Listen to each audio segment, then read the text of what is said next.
어린 사슴 같을지라입니다. 오늘은 교회 교육주일이자 또한 어린이 청소년 주일이죠. 어린이와 청소년은 교회의 미래이자 희망이라고 할 수 있습니다. 따라서 교회 교육은 그 무엇보다 중요합니다. 현재 코로나의 위기가 지나면 위드 코로나와 함께하는 시대가 오게 되죠. 코로나 바이러스와 함께 살아가는 그런 시대입니다. 이 시대는 인간의 욕망과 탐욕으로 인해 고통받았던 지구와 또 동물들이 그들이 인간에게 받은 고통을 다시 인간에게 되돌려주는 그런 시대입니다. 결국 위드 코로나의 시대는 인간에게는 위드 고통, 위드 페인이라고 할 수 있는데 고통의 시대라고 할 수 있죠. 지금 인도에 보면은 하루에도 뭐 한 30만 명 이렇게 되고 한 수천 명이 이제 죽음에 이르고 있는데 굉장하죠. 어떻게 보면 지구와 지구에 있는 동물들이 인간에게 반격을 하지 않았나 그렇게 생각해 볼 수 있습니다. 따라서 교회 교육은 생명 존중이라는 부활 신앙과 생태계 보존이라는 창조 신앙을 기초로 생명이 생명답게 존중받는 세상, 사람이 사람에게 기적이 되는 세상을 만들기 위해 오늘도 지치지 않고 또한 포기하지 않고 계속 되어야 합니다. 특히 하나님의 피조 세계를 잘 보존하여 하나님께서 창조하신 모든 피조물이 참 자유를 누리는 세상, 그런 세상을 만들어야 합니다. 피조물들도 하나님의 자녀들인 우리 인간과 마찬가지로 하나님의 영광의 자유에 이르도록 해야 하는 것이죠. 따라서 오늘 서신서 본문 말씀에서 사도 바울이 이렇게 이야기를 합니다. 서신서 마지막 말씀이죠. 공동번역이 아니라 세번역으로 제가 한번 보겠습니다. 피조물이 허무에 굴복했지만 그것은 자유로 그렇게 한 것이 아니라 굴복하게 하신 그분이 그렇게 하신 것입니다. 자, 여기서 중요합니다. 그러나 소망은 남아 있습니다. 그것은 곧 피조물도 썩어짐의 종살이에서 해방되어서 하나님의 자녀가 누릴 영광된 자유를 얻으리라는 것입니다. 이 부분이 번역이 잘 되어 있어요. 우리 개역 개정은 그냥 뭐라고 되어 있냐면은 피조물의 하나님의 자녀들의 영광의 자유에 이르는 것입니다. 이렇게 번역이 되어 있는데 여기는 제대로 잘 번역이 되어 있죠. 하나님의 자녀가 누릴 영광된 자유를 피조물들, 지구나 지구 위에 있는 모든 동물들도 우리와 똑같이 하나님의 자녀가 누릴 영광된 자유를 똑같이 누리라는 것이 바로 이 사도 바울의 이야기라고 할 수 있습니다. 한번 넘겨보겠습니다. 피조물들이 탄식을 하고 있죠. 지구도 탄식하고 있고 성도들도 탄식하고 있고 우리 안에 성령도 탄식하고 있다고 볼 수 있습니다. 이렇게 우리와 우리 자녀들이 또한 하나님께서 창조하신 모든 피조물이 위드 코로나의 시대에 허무한 데 굴복하지 않고 하나님의 영광에 이르기 위해서는 어떻게 해야 할까? 오늘 세 본문 말씀이 그 비결을 잘 말해주고 있습니다. 먼저 바울의 편지인 로마서는 그리스도 예수 안에 있어야 된다고 말합니다. 또한 복음서 말씀에서도 예수님께서는 우리가 예수님 안에 거하고 예수님의 말씀이 우리 안에 거해야 한다고 말씀하고 있죠. 그렇습니다. 이렇게 우리가 예수 안에, 예수님의 말씀 안에 거할 때 우리와 우리 자녀 세대들에게 미래가 있고 피조물들도 하나님의 자녀가 누릴 영광된 자유를 얻게 되는 것입니다. 물론 이렇게 살아가는 것은 쉽지가 않습니다. 우리 주님을 사랑하고 그 말씀 안에 거하는 것은 힘든 일입니다. 왜냐하면 방해하는 세력이 있기 때문입니다. 오늘 구약 말씀 아가서는 여우, 곧 포도원을 허는 작은 여우를 통해서 그것을 잘 보여줍니다. 그러나 끝까지 참고 인내하며 주님 안에 거하는 자는 베데르 산의 노루와 어린 사슴 같을 것이다. 그렇게 이야기하죠. 그리고 오늘 저는 제목을 베드레산의 노루와 어린 사슴 같을지라, 이렇게 말씀을 제목을 지었는데, 여기서 베드레산은 하나님의 언약의 산을 상징합니다. 따라서 베드레산에 있다는 것은 예수 그리스도께서 약속하신 영원한 새하늘과 새 땅에 있다는 말씀이 되는 것이죠. 오늘 어린이 청소년 주일을 맞아 포도원을 허는 작은 여우를 물리치고 저와 여러분은 베드레산의 노루가 되시고, 또한 우리 자녀들은 베드레산의 어린 사슴 같기를 주님의 이름으로 간절히 축원합니다. 먼저 로마서 말씀부터 보겠습니다. 사실 로마서 8장은 사도 바울이 성령의 역할에 관해서 소개하는 장이지요. 바울은 로마 교회 교인들에게 참다운 그리스도인은 성령에 의해 완전히 새로운 삶을 영위할 수 있다고 이야기하고 있습니다. 따라서 성도는 성령의 도우심과 하나님의 뜻 가운데서 칭의와 성화의 과정을 거쳐서 영화로운 단계에 이를 수 있다고 말하고 있는 것이죠. 그리고 그 단계에 이르는 영적 원리를 로마서 8장에서 잘 설명해 주고 있습니다. 그리고 그 시작이 바로 예수 그리스도 안에 있는 것입니다. 말씀을 보겠습니다. 로마서 8장 1절로 2절의 말씀 같이 한번 봉독할까요? 시작. 그러므로 이제 그리스도 예수 안에 있는 자에게는 결코 정죄함이 없나니, 이는 그리스도 예수 안에 있는 생명의 성령의 법이 죄와 사망의 법에서 너를 해방하였음이라. 아멘. 예수 그리스도 안에 있는 생명의 성령의 법이 우리를 사망의 권세에서, 또한 죄의 올무에서 해방시켜 준다는 것입니다. 지난주 말씀처럼 율법은 우리에게 죄를 깨닫게 하고 그 죄의 결과인 사망을 벗어날 수 없게 하죠. 그러나 하나님께서는 자기 아들을 이 땅에 보내시어 죄의 대가로 곧 율법의 요구대로 내어 주십니다. 충족시켜 주신 것이죠. 따라서 바울은 이렇게 이야기합니다. 로마서 8장 3절의 말씀인데 세 번역으로 제가 한번 보겠습니다. 육신으로 말미암아 율법이 미약해져서 해낼 수 없었던 그 일을 하나님께서 해결하셨습니다. 자, 이 부분 중요합니다. 곧 하나님께서는 자기의 아들을 죄된 육신을 지닌 모습으로 보내셔서 죄를 없애시려고 그 육신에다가 죄의 선고를 내리셨습니다. 그것은 육신을 따라 살지 않고 성령을 따라 사는 우리가 율법이 요구하는 바를 이루게 하시려는 것입니다. 아멘. 그렇습니다. 이제 예수 그리스도로 말미암아 우리는 죄 사함을 얻었습니다. 그리고 성령을 따라 살아감으로 말미암아 율법의 요구를 다 이룬 겁니다. 그래서 이제는 우리가 육신을 따르지 않고 예수 그리스도의 영을 따라 행해야 합니다. 왜냐하면 로마서 8장 5절의 말씀이죠. 육신을 따르는 자는 육신의 일을, 영을 따르는 자는 영의 일을 생각하나니 육신의 생각은 사망이요 영의 생각은 생명과 평안이기 때문입니다. 육신의 생각은 하나님과 원수가 되나니 이는 하나님의 법에 굴복하지 아니할 뿐 아니라 할 수도 없음이라. 육신에 있는 자들은 하나님을 기쁘시게 할 수 없느니라고 말하고 있기 때문입니다. 물론 이제 이 말씀은 영지주의자들이 생각하는 것처럼, 혹은 이제 플라톤 철학의 이원론처럼 영혼과 육신의 이분법을 이야기하는 것이 아닙니다. 대부분 이것을 그렇게 잘못 생각하고 있는데, 영혼은 고귀하고 육신은 추하다, 이런 이야기가 아니죠. 사망으로 귀결되는 육신의 한계와 생명과 평안을 추구하는 영의 생각을 구분하는 거예요. 따라서 그리스도의 영이 우리 안에 거하시면 우리 죽을 몸도 살리신다는 그런 말씀입니다. 이어지는 로마서 8장 9절의 말씀입니다. 만일 너희 속에 하나님의 영이 거하시면 너희가 육신에 있지 아니하고 영에 있나니, 누구든지 그리스도의 영이 없으면 그리스도의 사람이 아니라.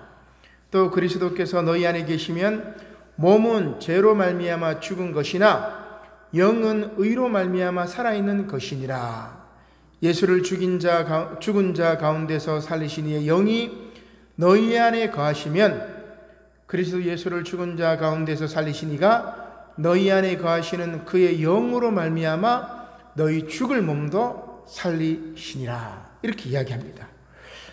그래서 오늘이 이제 부활절 5째 주일인데, 이렇게 우리는 그리스도의 영으로 말미암아 생명의 부활에 참여하는 것이죠. 따라서 우리와 우리 자녀들이 위드 코로나의 시대에 허무한 데 굴복하지 않고 하나님의 영광의 자유에 이르기 위해서는 무엇입니까? 그리스도 예수 안에 있어야 합니다. 물론 이것은 앞서 인용했던 로마서 8장 21절 말씀처럼 피조물들도 마찬가지라고 할 수 있습니다. 두 번째로 우리는 예수님 안에 거하고 예수님의 말씀이 우리 안에 거할 때 위드 코로나의 시대에 하나님의 영광으로 살아갈 수 있습니다. 오늘 복음서 말씀이 그것을 잘 보여주죠. 오늘 복음서 말씀에서 예수님은 당신 자신을 포도나무로, 그리고 하나님 아버지를 포도원의 농부로, 그리고 우리를, 저와 여러분들을 포도나무 가지로 이렇게 비유합니다. 그래서 이 그림은 안젤루스라는 사람이 1450년경에 그렸던 그림인데, 포도나무이신 예수 그리스도, 그래서 나무 자체, 그리고 우리는 거기 가지라고 이야기를 하고 있죠. 요한복음 5장 15장 1절입니다. 한번 넘겨볼까요? 예수님께서 이렇게 말씀하시죠. 나는 참 포도나무요 내 아버지는 농부라. 물은 내게 붙어 있어 열매를 맺지 아니하는 가지는 아버지께서 그것을 제거해 버리시고, 무릇 열매를 맺는 가지는 더 열매를 맺게 하려 하여 그것을 깨끗하게 하시느니라. 이렇게 되어 있습니다. 자, 그래서 우리가 그냥 우리말 번역된 걸 읽으면은 제거해 버리신다, 없애버리고 잘라내어 버리고, 그렇게 이제 이해가 돼요. 저도 처음에는 이제 그렇게 이해하고 대부분의 설교자들이 다 그렇게 이야기를 합니다. 아버지께서 그것을 제거해 버리시고 없애 버리시고. 근데 이 말씀이 이제 오해가 되는데 지금도 계속해서 논쟁이 되고 있습니다. 제가 여기 이제 헬라어로도 이렇게 써놨지만은 아이레이라는 말이 무슨 말이냐면은 제거하다라는 말의 뜻도 있어요. 반면에 이스라엘 사람들이 농사하는 이 포도농사법을 보면은 포도나무가 제대로 열매를 맺을 수 있도록 가지가 이렇게 쳐지잖아요. 그죠? 쳐져 있는 가지를 이렇게 들어 올려줘요. 들어 올려준단 말이에요. 그러면은 그게 잘 자라요. 그죠? 그러니까 제거해버린다는 뜻도 있고 쳐져 있는 것을 이렇게 들어 올려준다는 말이 있습니다. 두 가지 뜻이 있어요. 그런데 우리는 이때까지 앞부분의 해석으로만 해온 거예요. 이 제거, 아이레이라는 말을. 자, 그러면 성경 전체의 의미를 또 잘 보셔야 돼요. 자, 바닥에 쳐진 포도나무 가지를 다시 들어 올려주어 열매를 맺도록 도와주는 게 맞는 건지, 아니면 이렇게 쳐져 있는, 열매를 못 맺고 이렇게 쳐져 있는 가지를 잘라버리는 게 맞는 것인지, 정반대 해석이죠. 그죠? 헬라어 단어를 보면 정반대 해석이란 말입니다. 자, 그러면 어떻게 우리가 해석을 해야 되느냐? 성경 전체의 맥락을 한번 봅시다. 하나님의 말씀은 늘 공의와 사랑의 하나님으로 우리가 고백을 했죠. 그래서 이렇게 하나님을 공의와 사랑의 하나님으로 고백하는 맥락에서 보면 제거해버린다는 말씀이 맞을 수가 있어요. 왜냐하면 심판을 받기 때문에. 그러나 반대로 하나님의 한없는 보편적인 사랑, 그죠? 끝까지 단 한 사람, 모든 사람들을 다 구원하시기 위한 하나님의 보편적인 사랑을 강조하게 되면은 들어 올려 주어서 열매를 맺도록 돕는 것이 올바른 해석이 됩니다. 자, 그러면 어떻게 해야 되느냐면, 자, 뒤로 한번 다시 가보죠. 자, 여기 보니까 맥락이 이렇게 되어 있어요. 맥락을 잘 봐야 됩니다. 어떻게 이 맥락을 살펴보느냐? 예, 거기, 요 부분입니다. 자, 다시 한번 제가 읽어볼게요. 나는 참 포도나무요 내 아버지는 농부라. 무릇 내게 붙어 있어. 포도나무인 예수님에게 붙어 있는 가지를 말합니다. 그죠? 물은 내게 붙어 있어 열매를 맺지 못하는 가지는 아버지께서 그걸 잘라버리겠어요? 상식적으로 그렇게 안 됩니다. 예수님 안에 붙어 있는데 왜 예수님 잘라버리겠습니까? 그래서 무릇 예수님에게 붙어 있어 열매를 맺지 못하는 그 가지는, 연약한 가지는 아버지께서 그것을 들어 올려 주셔가지고 열매를 잘 맺게 해주시고, 그리고 열매를 잘 맺는 가지는 더 열매를 맺도록 그것을 깨끗하게 하시느니라. 이해가 되죠? 그죠? 앞에 있는 요 부분을 잘 해석해야 돼. 물은 내게 붙어 있어. 예수님 안에 있는 이들은 뭡니까? 예수님이 도와주신단 말이에요. 자, 그 다음 말씀을 한번 봅시다. 자, 그래서 뭐라고 이야기합니까? 너희는 내가 일러준 말로 이미 깨끗하여졌으니. 요 너희는 요 앞에 두 종류를 말하는 거죠. 포도나무에 붙어 있으나 가지를 맺지 못하는 열매, 가지, 그 다음에 열매를 잘 맺는 가지. 요 두 종류는 모두 다 뭐예요? 예수님 안에 붙어 있어가지고 예수님께서 일려주신 말로 이미 깨끗하여졌으니 내 안에 거하여라. 나도 너희 안에 거하리라. 자, 그 다음에 이제 분위기가 바뀝니다. 가지가 포도나무에 붙어 있지 아니하면, 가지가 포도나무에 붙어 있으면 열매를 못 맺더라도 들어 올려줘가지고 열매를 잘 맺도록 도와준단 말이에요. 그런데 이 가지가 포도나무에 붙어 있지 않고 바닥에 떨어져 있어. 그러면 그걸 어떻게 하겠어요? 주워가지고 땔감으로 쓰겠죠. 열매를 맺을 수 없단 말이에요. 가지가 포도나무에 붙어 있지 않으면. 자, 계속해서 한번 넘겨볼까요? 15장 5절의 말씀이죠. 나는 포도나무여 너희는 가지라. 그가 내 안에 내가 그 안에 거하면 사람이 열매를 많이 맺나니. 예수님 안에 붙어 있으면 열매를 못 맺더라도 예수님께서 도와주셔가 열매를 잘 맺게 해준단 말입니다. 그러나 나를 떠나서는 너희가 아무것도 할 수 없습니다. 가지가 이 포도나무에 붙어 있지 않으면, 떨어져 있으면 뭐예요? 말라 비틀어져 가지고 마른 나뭇가지가 되어 가지고 장작으로, 땔감으로밖에 쓰지 못하죠. 사람이 내 안에 거하지 아니하면 가지처럼 밖에 벌어져 마르나니 사람들이 그것을 모아다가 불에 던져 사르느니라. 그죠? 그래서 오늘 우리 전체적인 성경의 맥락에서도 이해가 되죠.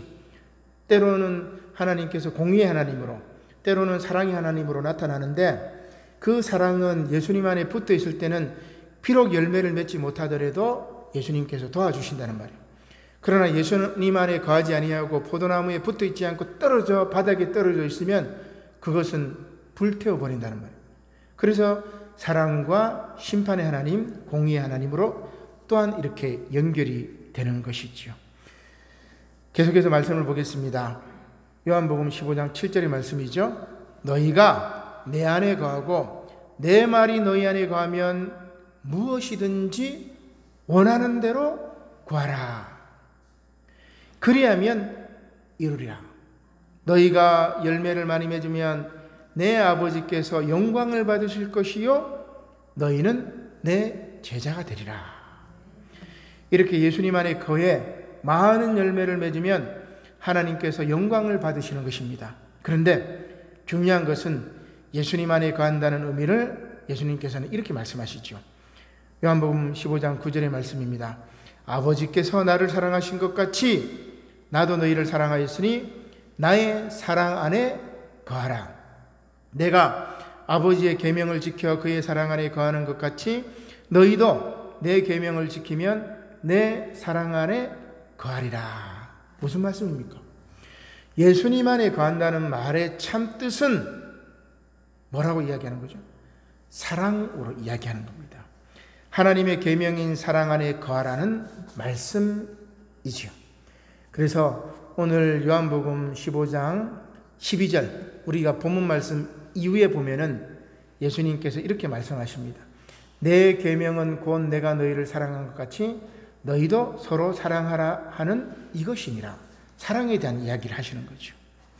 그리고 이렇게 우리가 하나님의 계명인 사랑 안에 거하면 우리는 큰 기쁨을 얻게 됩니다. 말씀을 볼까요? 요한복음 15장 11절 말씀이죠. 내가 이것을 너희에게 이름은 내 기쁨이 너희 안에 있어 너희 기쁨을 충만하게 하려 함이라. 아멘. 그렇게 이야기를 하죠. 이렇게 우리와 우리 자녀들이 그리스도 예수 안에 있고 또 사랑 안에 거하며 예수님의 말씀이 우리 안에 있더라도 방해꾼은 끊임이 없습니다. 왜냐하면 사랑은 그렇게 쉽지 않기 때문입니다.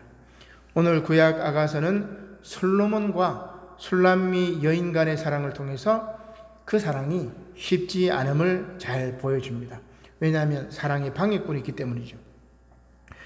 사실 이 아가서는 솔로몬과 술람미 여인 간의 사랑의 시작, 그리고 연합, 그리고 갈등, 그리고 사랑의 성숙으로 이렇게 네 단계로 이렇게 나누어집니다. 물론 여기서 솔로몬은 그리스도를, 술람미 여인은 교회를 상징하기도 하죠. 그리스도와 교회의 관계를 아가서는 그렇게 이야기하는 겁니다. 혹은 하나님과 우리 성도들 간의 사랑의 관계라고도 볼 수가 있겠죠. 1장에서 시작된 사랑의 시작이 2장에서는 점점 더 깊어져 갑니다. 솔로몬과 그를 사랑하는 술람미 여인은 서로 간의 아름다운 사랑의 노래를 통해 그 사랑을 성숙하게 만듭니다. 그러나 술람미 여인은 솔로몬을 사모한 결과 병에 걸리고 맙니다. 그리고 두 사람의 사랑을 방해하는 작은 여우도 그 활동을 멈추지 않습니다. 먼저 두 사람의 사랑의 노래를 들어볼까요? 솔로몬의 사랑의 노래입니다. 아가서 2장 8절의 말씀이죠. 내 사랑하는 자의 목소리로구나. 보라, 그가 산에서 달리고 작은 산을 빨리 넘어오는구나. 내 사랑하는 자는 노루와도 같고 어린 사슴과도 같아서 우리 벽 뒤에 서서 창으로 들여다보며 창살 틈으로 엿보는구나. 나의 사랑하는 자가 내게 말하여 이르기를 나의 사랑 내 어여쁜 자야 일어나서 함께 가자. 겨울도 지나고 비도 그쳤고 지면에는 꽃이 피고 새가 노래할 때가 이르렀는데 비둘기의 소리가 우리 땅에 들리는구나. 솔로몬을 사모한 결과 병에 걸린 이 술람미 여인에게 솔로몬은 일어나라고 이야기합니다. 일어나서 함께 가자고 합니다. 겨울도 지나고 비도 그쳤고 지면에는 꽃이 피고 새가 노래합니다. 무화과 나무가 푸른 열매를 맺었고 포도나무는 꽃을 피웠습니다. 이렇게 사랑하기 좋은 계절에 솔로몬은 술람미 여인을 사랑의 축제에 초대하는 것이죠. 따라서 솔로몬의 노래는 계속됩니다. 아가서 2장 13절의 말씀이죠. 무화과 나무에는 푸른 열매가 익었고 포도나무는 꽃을 피워 향기를 더하는구나. 나의 사랑 나의 어여쁜 자야 일어나서 함께 가자. 바위 틈 낭떠러지 은밀한 곳에 있는 나의 비둘기야 내가 내 얼굴을 보게 하라. 내 소리를 듣게 하라. 내 소리는 부드럽고 내 얼굴은 아름답구나. 얼마나 아름다운 사랑의 노래입니까? 하나님과 교회의 관계, 예수님과 성도의 관계가 이렇게 아름다운 관계가 되어야 할 것입니다. 그런데 이러한 아름다운 사랑의 관계를 해방하는 방해꾼이 있죠. 따라서 솔로몬은 사랑의 방해꾼인 포도를 허는 작은 여우를 잡으라고 그렇게 이야기합니다. 우리 한 장을 넘겨보면은 뭐라고 이야기하냐면은 한 번 더 넘겨볼까요? 그림이 있죠. 솔로몬은 사랑의 방해꾼인 포도를 허는 작은 여우를 잡으라고 하는데 이 여우와 포도는 아주 이렇게 친밀한 관계가 있는 것 같아요. 탈무드에도 보면은 여우와 포도밭 이야기가 있어요. 그래서 포도밭 울타리 사이로 이제 여우가 싹 들어가가지고 실컷 포도를 먹습니다. 근데 빠져나오려고 하니까 배가 불러가 못 빠져나요. 그래가지고 굶어가지고 며칠 굶어가 배가 쏙 빠진 다음에 싹 나오는 장면인데, 그러면서 나와서 하는 말이 들어갈 때나 나올 때나 똑같네 이렇게 하면서 나오는 거죠. 그 다음에 옆에 거는 이솝 우화의 여우와 포도 이야기입니다. 포도가 높은 곳에 매달려 있어가지고 먹으려고 몇 번 껑충껑충 쪄도 못 먹는 거예요. 그러니까 여우가 하는 말이 에이 저거 흰포도 같아 하면서 포기하는 그런 이야기인데, 이처럼 포도와 여우는 아주 긴밀한 관계가 있는 것 같아요. 이 여우가 포도를 좋아하는 것 같아요. 그런데 이 포도밭에 들어가서 따먹다 보면은 포도밭의 꽃을 엉망으로 만들어 버립니다.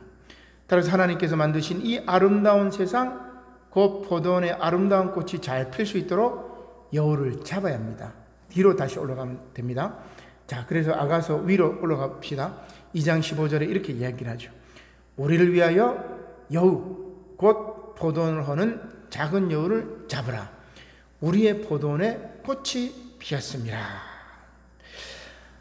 앞서 제가 예수께서 당신 자신을 포도나무요, 우리를 가지로 비유하셨죠. 따라서 포도는 하나님입니다. 그 아름다운 포도원에서 해방꾼인 여우를 쫓아내고 포도나무와 가지가 하나가 되고 포도원에 아름다운 꽃이 피어야 합니다. 그때 우리는 베델산의 노루와 어린 사슴 같을 것입니다.